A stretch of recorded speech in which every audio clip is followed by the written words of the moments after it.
Encik Syahmi telah menggunakan 1042 kWh elektrik pada bulan April. Diberi bahawa penggunaan yang melebihi 600 kWh dalam sebulan akan dikenakan cukai.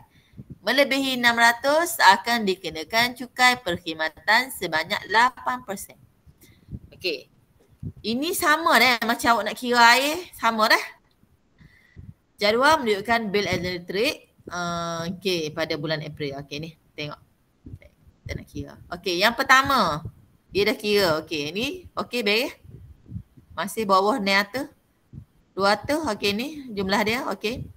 Lepas tu 100 okey. Sebab dia elektrik ni kalau awak tengok bil elektrik rumah awak setiap kilowatt dia tak sama. Dia ya selepas 200 berapa dia setiap kilowatt dia tak sama kadar elektrik. Ni 200 yang pertama 0.218. Lepas tu 100 yang kedua tu lebih 100 pada tu ni harga dia. Lepas tu 300 ni harga dia. Okey, kira 300 darab dengan 0.516 dapat berapa? X berapa? X sama dengan berapa?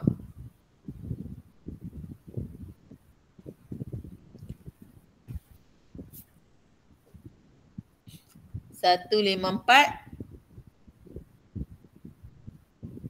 80 sen. Okey, itu untuk X. Untuk seterusnya ni saya buat lalu sini dah 154 80 sen.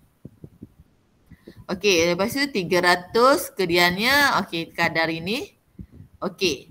Dia royak tadi penggunaan dia 1042. So kira sini untuk dapatkan Y. Untuk dapatkan Y tolaklah 1042 tolak 200 tolak 100 tolak 300 tolak 300. Berapa Y?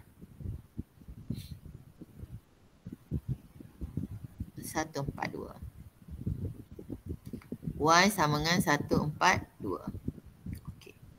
Kemudian jumlah dia 142 Z 142 darab 0.571 sama dengan Z. Okey, berapa Z? 81.08. 81.08. Okey, itu dapat situ tak? Satu markah setiap satu. Ni satu markah. Satu markah. Satu markah. Okey. Okey, menjawab B. Hitung jumlah bayaran dalam RM yang tidak dikenakan cukai perkhidmatan. Sampai mana dia tak kena cukai? Sampai atas ni. Dalam ni. 300 yang pertama. Okey, so kira jumlah ni semua. Untuk B. RM43.60 tambah RM33.40 tambah 154.80 sen. Itu berapa? 231.80 sen. Okey, 231.80 sen. Satu markah. Satu markah. Okey, untuk C. Hitung cukai perkhidmatan. Dia nak bukan dia nak bilangan dia nak cukai, bukan dia nak bayar ampir dia nak cukai sahaja. Jadi hitung cukai je. Hitung cukai perkhidmatan yang dikenakan dalam bil elektrik bulan 4. Tengok. Okey, yang dikenakan cukai dia start sini dengan sini.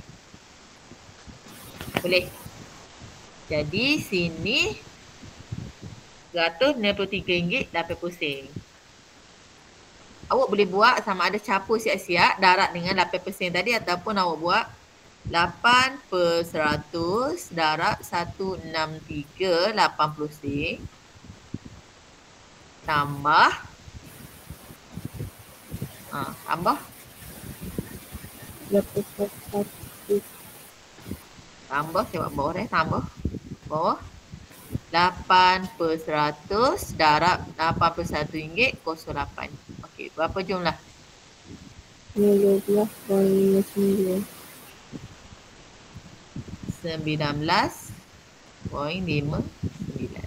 Ataupun awak boleh buat gini. 8/100 darab dengan 163.8 tambah 81 kosong. Oh, sama je. Boleh? Ni kena buat kurungan. Kalau tak buat kurungan, salah. Okey, boleh. Hak ni kalau tak buat kurungan, tak apa. Sebab darab dia akan selesai dulu. Hak ni kalau tak buat kurungan, salah. So, 1 markah. Okey, boleh. 1 markah, 2 markah kat sini. Dia 2 markah. Boleh? Ada nak tanya?